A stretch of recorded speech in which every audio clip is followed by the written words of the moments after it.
أعوذ بالله من الشيطان الرجيم.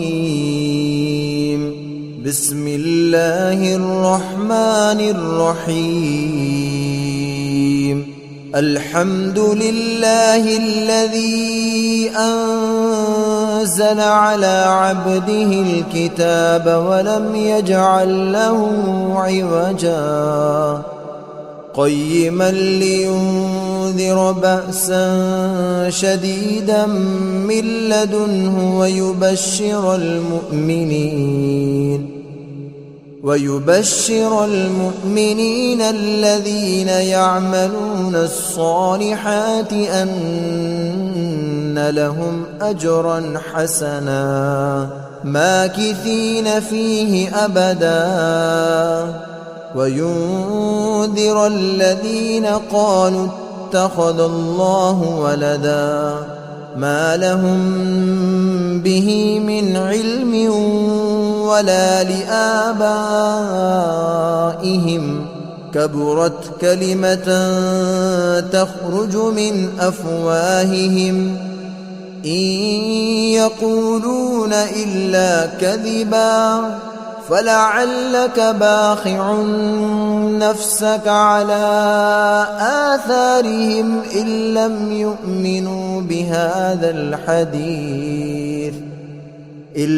يؤمنوا بهذا الحديث أسفا إنا جعلنا ما على الأرض زينة لها لنبلوهم أيهم أحسن عملا وإنا لجاعلون ما عليها صعيدا جرزا أم حسبت أن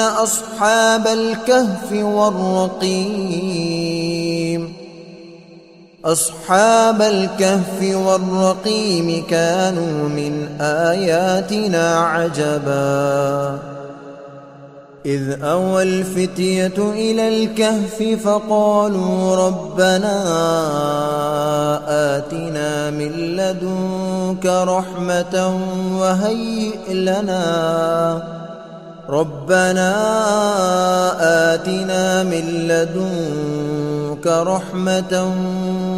وهيئ لنا من أمرنا رشدا فضربنا على آذانهم في الكهف سنين عددا ثم بعثناهم لنعلم أي الحزبين أحصى لما لبثوا أمدا نحن نقص عليك نبأهم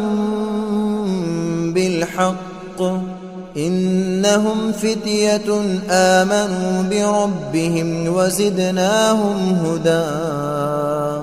وربطنا على قلوبهم إذ قاموا فقالوا ربنا رب السماوات والأرض لن ندعو من دونه إلها لقد قلنا إذا شططا هؤلاء قوم اتخذوا من دونه آلهة لولا يأتون عليهم بسلطان بين فمن أظلم ممن افترى على الله كذبا وإذ اعتزلتموهم وما يعبدون إلا الله فأووا إلى الكهف ينشر لكم ربكم من رحمته ويهيئ لكم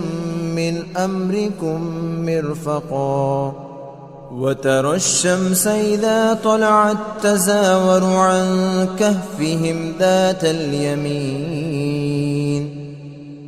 اليمين وإذا غربت تقرضهم ذات الشمال وهم في فجوة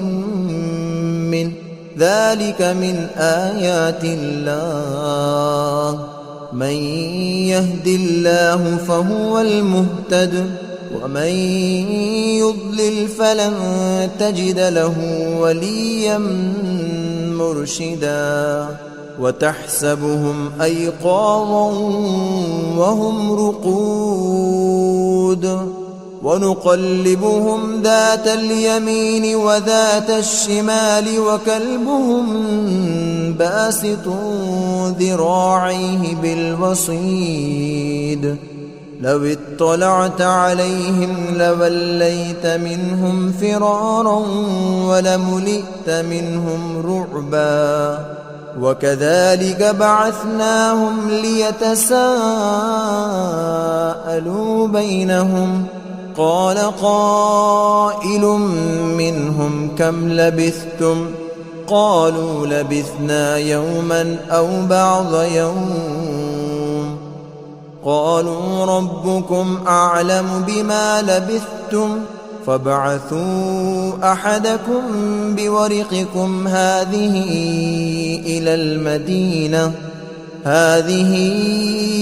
إلى المدينة فلينظر أيها أزكى طعاما فليأتكم برزق منه وليتلطف ولا يشعرن بكم أحدا إنهم إن يظهروا عليكم يرجموكم أو يعيدوكم في ملتهم ولن تفلحوا إذن أبدا وكذلك أعثرنا عليهم ليعلموا أن وعد الله حق وأن الساعة لا ريب فيها إذ يتنازعون بينهم أمرهم فقالوا ابنوا عليهم بنيانا ربهم أعلم بهم قال الذين غلبوا على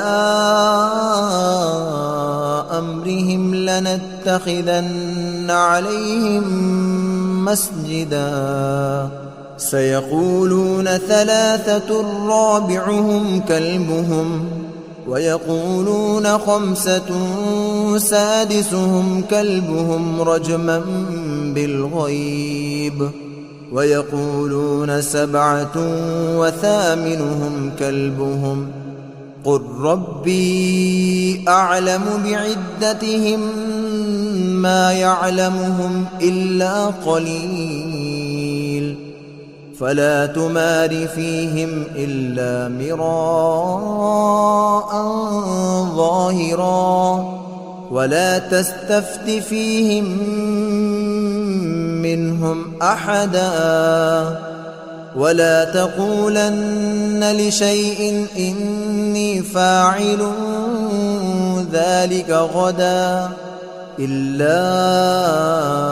أن يشاء الله واذكر ربك إذا نسيت وقل عسى أن يهديني ربي لأقرب من هذا رشدا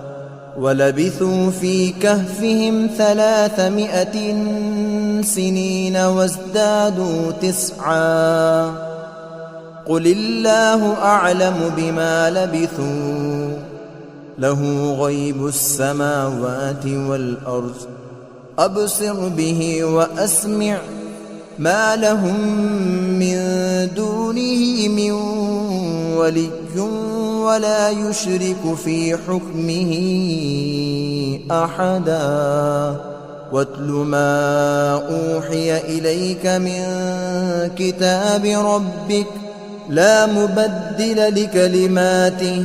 ولن تجد من دونه ملتحدا واصبر نفسك مع الذين يدعون ربهم بالغداة والعشي يريدون وجهه ولا تعد عيناك عنهم تريد زينة الحياة الدنيا ولا تطع من أغفلنا قلبه عن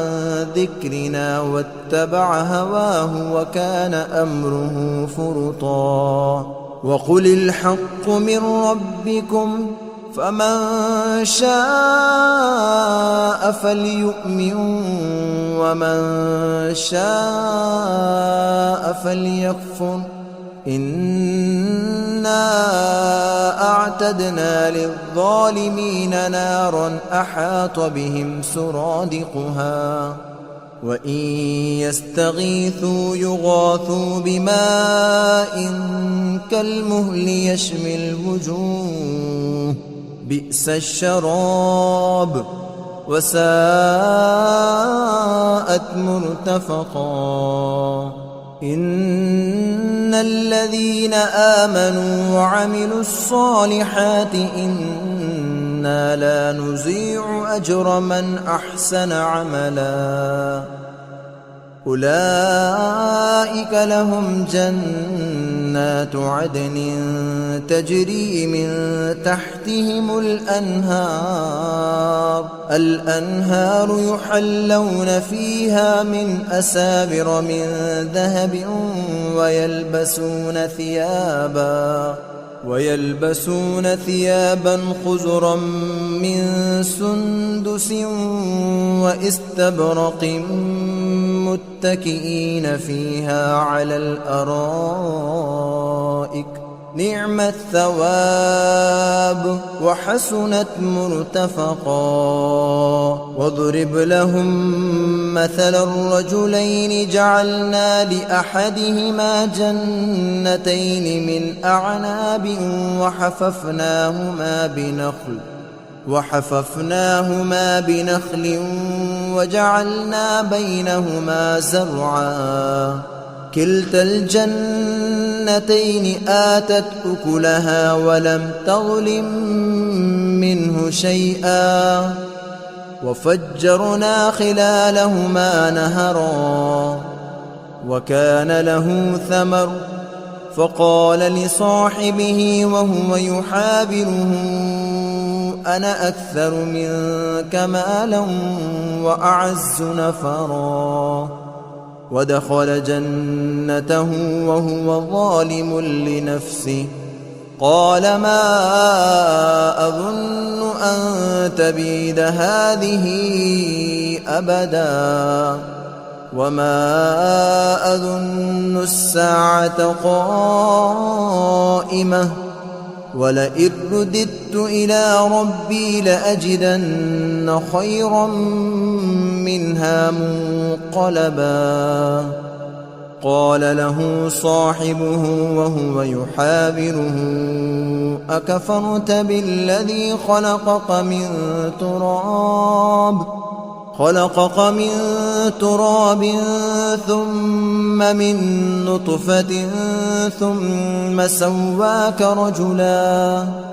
لكن هو الله ربي ولا أشرك بربي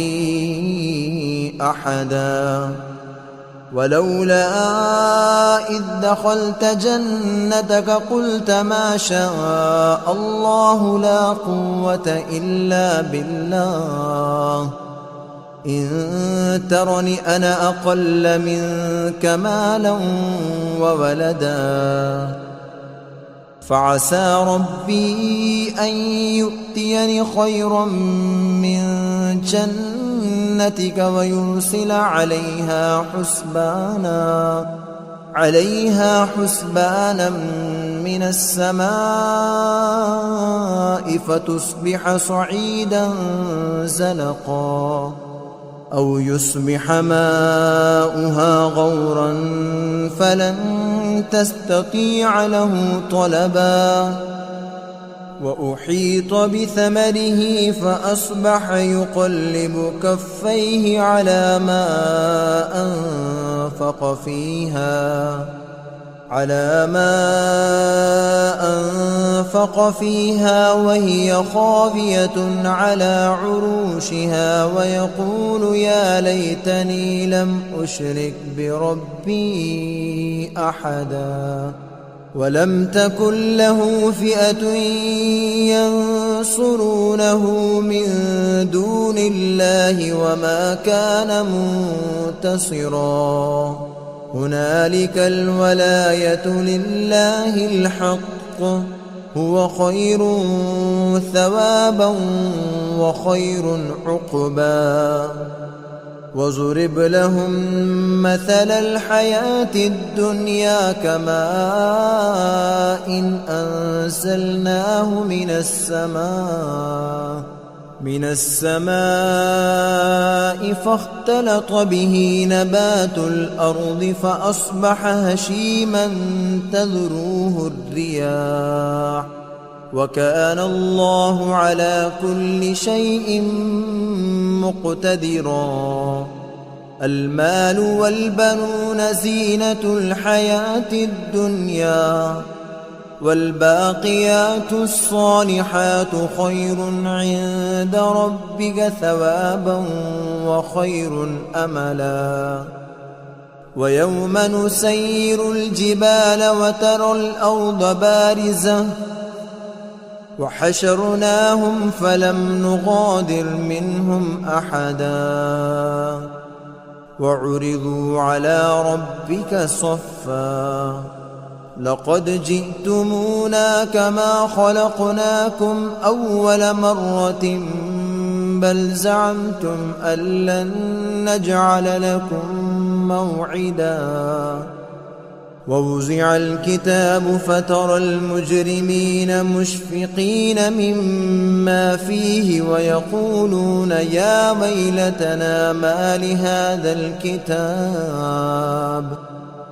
يا ويلتنا ما لهذا الكتاب لا يغادر صغيرة ولا كبيرة إلا أحصاها ووجدوا ما عملوا حاضرا ولا يظلم ربك أحدا وإذ قلنا للملائكة اسجدوا لآدم فسجدوا إلا إبليس كان من الجن ففسق عن أمر ربه أفتتخذونه وذريته أولياء من دوني وهم لكم عدو بئس للظالمين بدلا ما أشهدتهم خلق السماوات والأرض ولا خلق أنفسهم وما كنت متخذ المضلين عضدا ويوم يقول نادوا شركائي الذين زعمتم فدعوهم فلم يستجيبوا لهم وجعلنا بينهم موبقا ورأى المجرمون النار فظنوا أنهم مواقعوها ولم يجدوا عنها مصرفا ولقد صرفنا في هذا القرآن للناس من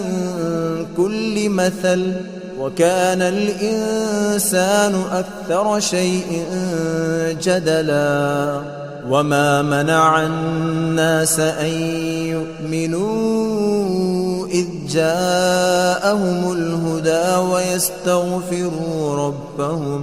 ويستغفروا ربهم إلا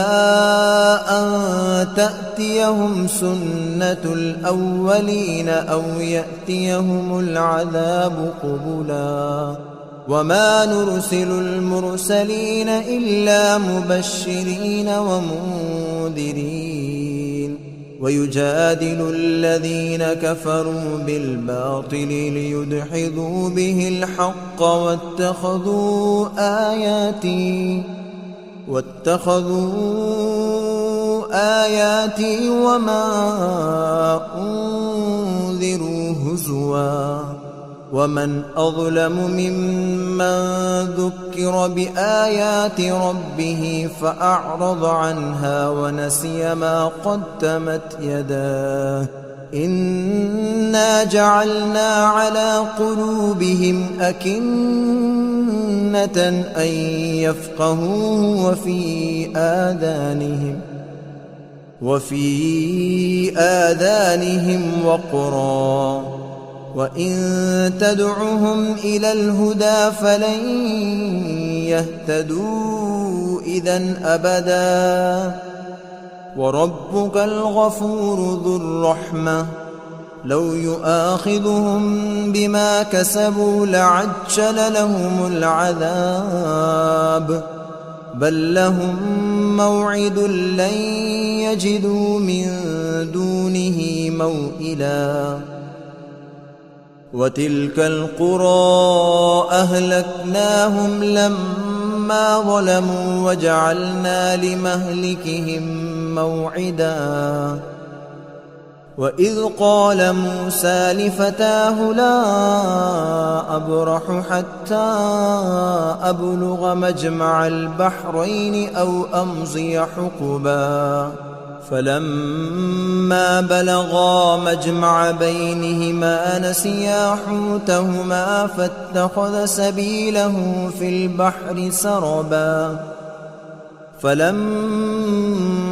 جاوزا قال لفتاه آتنا غداءنا لقد لقينا من سفرنا هذا نصبا قال أرأيت إذ أوينا إلى الصخرة فإني نسيت الحوت وما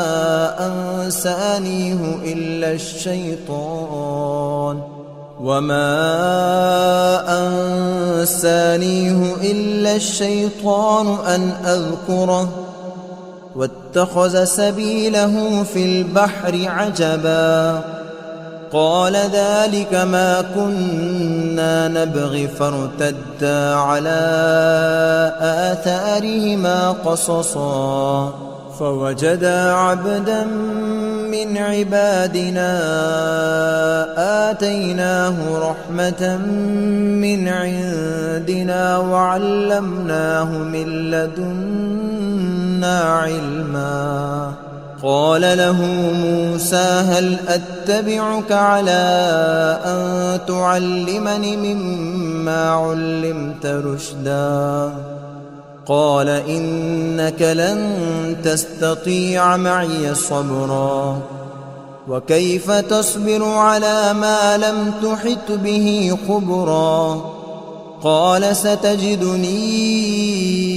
إن شاء الله صابرا ولا أعصي لك أمرا قال فإن اتبعتني فلا تسألني عن شيء حتى أحدث لك منه ذكرا فانطلقا حتى إذا ركبا في السفينة خرقها قال أخرقتها لتغرق أهلها لقد جئت شيئا إمرا قال ألم أقل إنك لن تستطيع معي صبرا قال لا تؤاخذني بما نسيت ولا ترهقني من أمري عسرا فانطلقا حتى إذا لقيا غلاما فقتله قال أقتلت نفسا زكية بغير نفس لقد جئت شيئا نكرا قال ألم أقل لك إنك لن تستطيع معي صبرا قال إن سألتك عن شيء بعدها فلا تصاحبني قد بلغت من لدني عذرا. فانطلقا حتى إذا أتيا أهل قرية استطعما أهلها فأبوا أن يضيفوهما فوجدا فيها جدارا يريد أن ينقض فأقامه. قال لو شئت لاتخذت عليه أجرا. قال هذا فراق بيني وبينك، سأنبئك بتأويل ما لم تستطع عليه صبرا. أما السفينة فكانت لمساكين يعملون في البحر فأردت أن أعيبها وكان وراءهم ملك يأخذ كل سفينة غصبا. وأما الغلام فكان أبواه مؤمنين فخشينا أن يرهقهما طغيانا وكفرا، فأردنا أن يبدلهما ربهما خيرا منه زكاة وأقرب رحما. وأما الجدار فكان لغلامين يتيمين في المدينة وكان تحته كنز لهما وكان أبوهما صالحا. فأراد ربك أن يبلغا أشدهما ويستخرجا كنزهما رحمة من ربك وما فعلته عن أمري، ذلك تأويل ما لم تسطع عليه صبرا. ويسألونك عن ذي القرنين، قل سأتلو عليكم منه ذكرا. إنا مكنا له في الأرض وآتيناه من كل شيء سببا. فأتبع سببا حتى إذا بلغ مغرب الشمس وجدها تغرب في عين حمئة ووجد عندها قوما. قلنا يا ذا القرنين إما أن تعذب وإما أن تتخذ فيهم حسنا. قال أما من ظلم فسوف نعذبه ثم يرد إلى ربه فيعذبه عذابا نكرا. وأما من آمن وعمل صالحا فله جزاء الحسنى وسنقول له من أمرنا يسرا.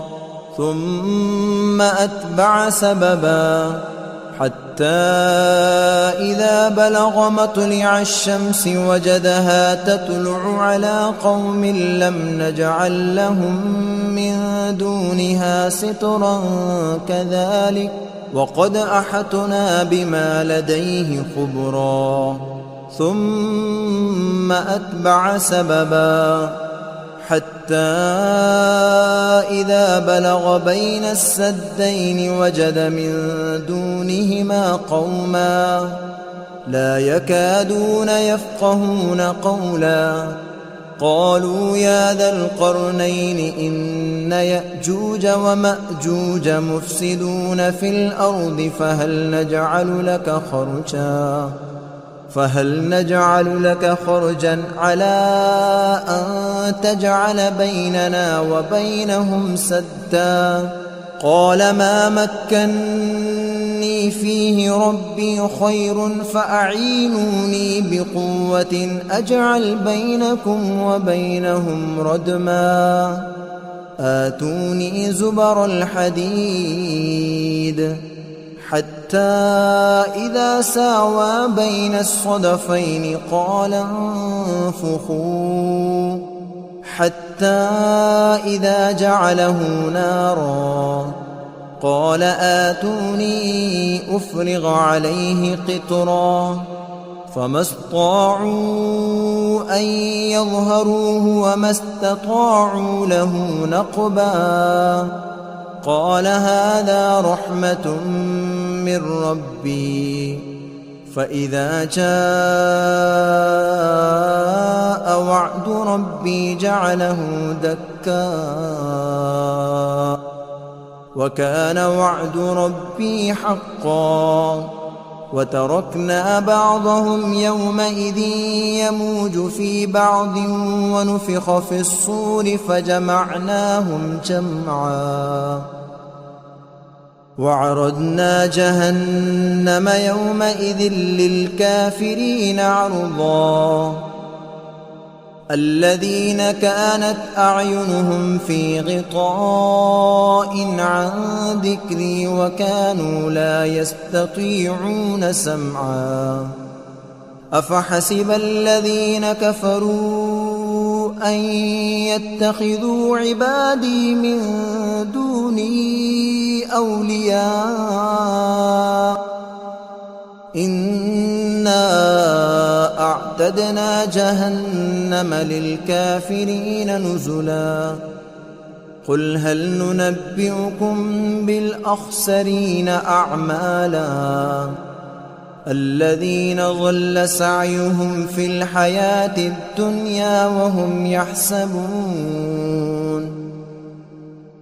الحياة الدنيا وهم يحسبون أنهم يحسنون صنعا أولئك الذين كفروا بآيات ربهم ولقائه فحبطت أعمالهم فلا نقيم لهم يوم القيامة وزنا ذلك جزاؤهم جهنم بما كفروا واتخذوا آياتي ورسلي هزوا إن الذين آمنوا وعملوا الصالحات كانت لهم جنات الفردوس نزلا خالدين فيها لا يبغون عنها حولا قل لو كان البحر مدادا لكلمات ربي لنفد البحر قبل أن تنفد